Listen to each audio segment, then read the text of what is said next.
যেই দলটা হিন্দের সঙ্গে লড়াই করবে, এই ভারতবর্ষের বিজয়ের জন্য, হিন্দের বিজয়ের জন্য যারা লড়বে, এদের জন্য জাহান্নামের আগুনকে আল্লাহ রাব্বুল আলামিন হারাম করে দিয়েছেন। সুবহানাল্লাহ বিহামদ।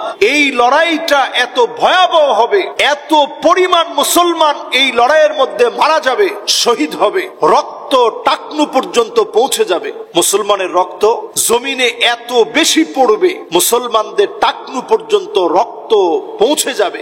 এরপরে আল্লাহ রাব্বুল আলামিন মুসলমানদেরকে বিজয় দিবেন। মুসলমানদের কোন বিজয় সহসায় আল্লাহ তাআলা দেন নাই। যেখানে রক্তের প্রয়োজন, আল্লাহ রাব্বুল আলামিন সেখানে কিছু মানুষকে শহীদ করে নাজরানা সেখান থেকে নিয়েছেন। এরপরে আল্লাহ রাব্বুল আলামিন বিজয় দিয়েছেন। গজওয়ায়ে হিন্দ, আজকের এই ছাত্র আন্দোলন, এই ছাত্র আন্দোলনকে যদি আপনারা মূল্যায়ন করতে না শিখেন, গজওয়ায়ে হিন্দের ভয়াবহতার দিকে যেতে পারে। ভারত আমাদের সঙ্গে যে একটা আগ্রাসন করছে, এই ভারতের এই আগ্রাসনের বন্ধু অনেককে এখন খুঁজে পাওয়া যাচ্ছে। এখনো পর্যন্ত আমরা প্রথম আলোকে স্বাধীন করতে পারিনি। প্রথম আলোর ভিতরে এখনো পর্যন্ত নিউজ করে যে উজান থেকে পানি আসছে, দেশের নামটা পর্যন্ত তারা উল্লেখ করে না। প্রথম আলোর এই উদ্ধত্তপূর্ণ আচরণ, তাদের ব্যাপারে একটা হাইপ উঠে যেতে পারে সারা বাংলাদেশে। ছাত্র আন্দোলনের মধ্য দিয়ে যেভাবে দেশটা স্বাধীন হয়েছে, প্রথম আলো মুক্ত দেশ কিন্তু যে কোনো মুহূর্তেই ঘোষণা আসতে পারে যে প্রথম আলোকে আমরা দেখতে চাই না। আমরা দেখেছি বারবার প্রথম আলোতে উজান থেকে পানি এসে আমাদের দেশ প্লাবিত হচ্ছে। ভারত আমাদেরকে না বলে, কোন সতর্ক বার্তা না দিয়ে হঠাৎ করেই তারা পানি ছেড়ে দিয়েছে। তাদের হাই কমিশন বলছে যে এটা নাকি হঠাৎ করেই আপনি অটোমেটিক্যালি এটা নাকি খুলে গিয়েছে। এই দরজা তো অটোমেটিক্যালি খোলার কথা না। তাদের যে বাঁধগুলো রয়েছে, ৭৩০০ ফিটের উচ্চ বাঁধগুলো, এগুলো তো এমনিতে খুলে যাওয়ার কথা না। এই গেটগুলো এমনিতে খোলার কথা না, স্বয়ংক্রিয়ভাবে খোলার বিষয়টা নয়। আমাদের দেশের মানুষকে তারা পানিতে মারতে চায়। এই আলামতটা কিন্তু ভয়াবহ আলামত। নবীজি সাল্লাল্লাহু আলাইহি ওয়াসাল্লামের একটি হাদিস আমি আমার ভাইদের খিদমতে আরজ করতে চাই, যারা আমাদেরকে বারবারই ভারতের বিষয়ে আমাদেরকে ভয় দেখায়, নানা রকম কথা শোনায়। নবীজি সাল্লাল্লাহু আলাইহি ওয়াসাল্লামের একটি হাদিস, মুসনাদে আহমদে হাদিসটা আসছে, এবং শুআইব আর নাউদ হাদিসটিকে তিনি তাহকিক করেছেন, এবং এই হাদিসের ব্যাপারে সমস্ত মুহাদ্দিসিন কেরাম এই হাদিসের ব্যাপারে কোনো কথা বলেন নাই। হাদিসটিকে উপমা দেওয়ার জন্য, দলিল পেশ করার জন্য মানদণ্ড হিসাবে উল্লেখ করেন। অত্যন্ত বিখ্যাত হাদিস, আন সাওবান মাওলা রাসূলিল্লাহ সাল্লাল্লাহু আলাইহি ওয়াসাল্লাম قال قال رسول الله صلى الله عليه وسلم عصابتان من امتي احرزهم الله من النار عصابة تغزو الهند وعصابة تكون مع عيسى ابن مريم عليه السلام। এই হাদিসের ভিতরে নবীজি সাল্লাল্লাহু আলাইহি ওয়াসাল্লাম দুইটা দলের কথা বলেছেন, যে দুইটা দলকে আল্লাহ রাব্বুল আলামিন জাহান্নামের আগুন থেকে আল্লাহ তাআলা মুক্ত করবেন। এর মধ্যে একটা দল হচ্ছে ইসাবাতুন তাগজু মাআল হিন্দ, যেই দলটা হিন্দের সঙ্গে লড়াই করবে, এই ভারতবর্ষের বিজয়ের জন্য, হিন্দের বিজয়ের জন্য যারা লড়বে, এদের জন্য জাহান্নামের আগুনকে আল্লাহ রাব্বুল আলামিন হারাম করে দিয়েছেন। সুবহানাল্লাহ বিহামদ।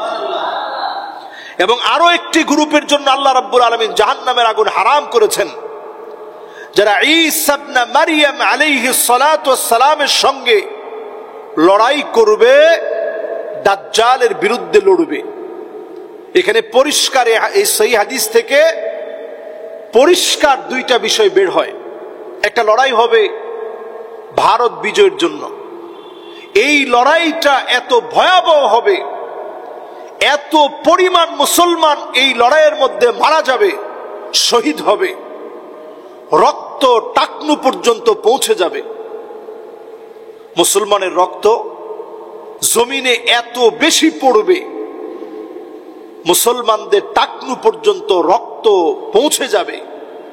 এরপরে আল্লাহ রাব্বুল আলামিন মুসলমানদেরকে বিজয় দিবেন। মুসলমানদের কোন বিজয় সহসায় আল্লাহ তাআলা দেন নাই।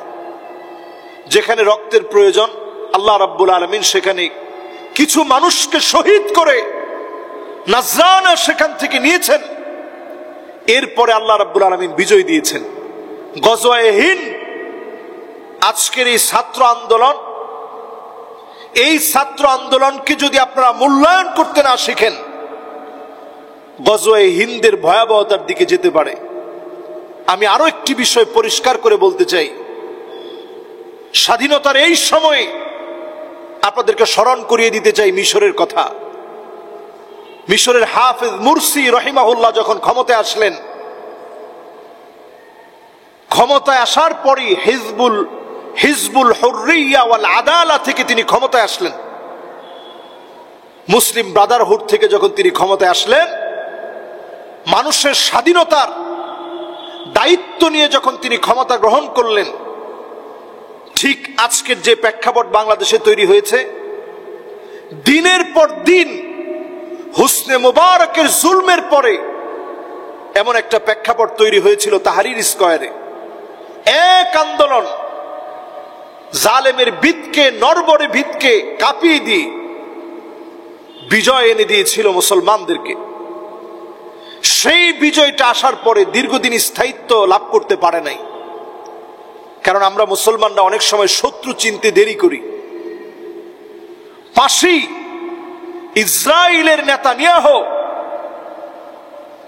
তাদের ফান্ডিং এ, তাদের অর্থায়নে দেশের ভিতরে কিছু মানুষ তৈরি করলো, আমার মতো লেবাসদারি বিশাল জ্ঞানী যাদেরকে মানুষ মনে করেন, এমন লেবাসদারি কিছু ব্যক্তিদেরকে তৈরি করে হঠাৎ করে মুরসিকে একদিন আটকে ফেলে ক্ষমতা তারা ছিনিয়ে নিয়ে গিয়েছিল। এবছর কয়েকদিন আগে আমি মিশর থেকে আসছি। মুদ্রাস্ফীতি কাকে বলে? যেই দেশে আমি যাওয়ার পরে প্রথমে যখন গিয়েছি 2009 সনে, তখন 1 টাকা সমান সমান বাংলাদেশের 13 টাকা ছিল। ওই দেশের অবস্থা এখন এমন, মিশরের 1 টাকা আমার দেশের মাত্র 2.5 টাকা। মুদ্রাস্ফীতি কাকে বলে? পুরা দেশ অচল হয়ে গেছে। এই উদাহরণটুকু এই জন্য দিচ্ছি, মিশরকে ধ্বংস করার জন্য পার্শ্ববর্তী ইসরায়েল দায়ী, আমাদের দেশের এই গণ অভ্যুত্থানকে ধ্বংস করার জন্য আমাদের পার্শ্ববর্তী যাদেরকে আমরা বন্ধু রাষ্ট্র বলে মনে করি, তারা কিন্তু উৎ পেতে আছে। তাদের দেশের মিডিয়া, আমাদের দেশে বন্যা হচ্ছে, তাদের দেশের মিডিয়াগুলো হাস্য রসিকতা করে এই বন্যার খবরগুলো প্রচার করছে। এদের ভিতরে মানবতা এত বেশি লোপ পেয়েছে, অথচ এই বন্যায় মুসলিমরা যেভাবে মারা যাচ্ছে, মুসলিমরা যেভাবে ক্ষতিগ্রস্ত হচ্ছে, পানিবন্দী অবস্থায় আছে, আমাদের হিন্দু ভাইয়েরা তো একইভাবে পানিবন্দী অবস্থায় আছে। যেখানে মুসলমানদের মাদ্রাসা মসজিদ খুলে দেওয়া হয়েছে, সবাই এখানে এসে আশ্রয় নিচ্ছে। এখানে কে মুসলিম, কে হিন্দু, কে খ্রিস্টান, কে বৌদ্ধ, এটা দেখার তো এখন সময় না। সাম্যের এই দেশে আজকে তারা সংঘাত লাগাতে চাচ্ছে। প্রিয় ভাইয়েরা আমার, এই জন্য নবীজি সাল্লাল্লাহু আলাইহি সাল্লামের গজওয়ে হিন্দের কথা স্মরণ করিয়ে দিচ্ছি। তারা আমাদেরকে প্রায় সময় ভয় দেখায়, এমনকি তারা আমার দেশের নাগরিককে তারা তাদের সীমান্তে পাখির মতো গুলি করে মারে অন্যায়ভাবে। এর বিচার আলহামদুলিল্লাহ অলরেডি শুরু হয়ে গেছে। আমাদের দেশে এখন সক্রিয়ভাবে একটা গুলি করলে যেন প্রতিবাদ করা হয় যখন বলা হয়েছে, আস্তে আস্তে আমাদের দেশ শক্তিশালী হচ্ছে। আমরা দেখতে পাচ্ছি নানাভাবে এখন তারা উস্কানি দিচ্ছে আমাদেরকে। আমরা পরিষ্কার বলবো, তাদের কোনো কথায় আমরা উস্কানিতে মেতে উঠব না। আমরা আমাদের দেশের স্বাধীনতা, সার্বভৌমত্ব রক্ষার জন্য আপ্রাণ চেষ্টা করব এবং আমরা প্রস্তুতি নিব এই বিজয়টা যেন, যুবকদের এই গণ অভ্যুত্থান যেন আগামী দিনের বিজয়ের জন্য কবুল করে আল্লাহ রাব্বুল আলামিন। হতে পারে এই যুবকরা এই কাঙ্ক্ষিত একটা লক্ষ্যে পৌঁছে দিবে। নবীজি সাল্লাল্লাহু আলাইহি সাল্লাম হাদিসের মধ্যে বলেছেন, বাদা আল ইসলামু গরীবান ওয়া সায়াউদু গরীবান তুবা লিল গুরাবা। ব্যতিক্রমদেরকে দিয়ে আল্লাহ রাব্বুল আলামিন আবার বিজয় দিবেন। যেই মানুষগুলো চাকরির চিন্তা করতো, আজকে তারা দেশ চালাচ্ছে। যারা এই দেশের কোটার সংস্কার চেয়েছিল, তারা গোটা দেশের সংস্কার করে ফেলেছে। সুতরাং আমরা এই বন্যার্থ মানুষের পাশে দাঁড়াবো, সহযোগিতার হাত বাড়িয়ে দিব এবং আমরা আমাদের শত্রুদেরকে চিহ্নিত করে চিনব। যে সমস্ত মিডিয়া পত্রিকা এখনো শত্রুতায় লিপ্ত আছে, এগুলোকে বয়কট করার এখনই সময়। আমরা এগুলোকে বয়কট করব। আমরা আমাদের আত্মমানবতার সেবায় মসজিদগুলো থেকে, আলেমদের থেকে মানবিকভাবে দাবি তুলব, মসজিদ যেন হয় মানবতার প্রাণ কেন্দ্র। আমরা যেন প্রত্যেকের খিদমতে পাশে থাকতে পারি। আল্লাহ যেন তৌফিক দান করেন। আসসালামু আলাইকুম ওয়া রাহমাতুল্লাহি ওয়া বারাকাতুহু। আলোর পথে 24 24 ঘন্টা শুধু ইসলাম প্রচার।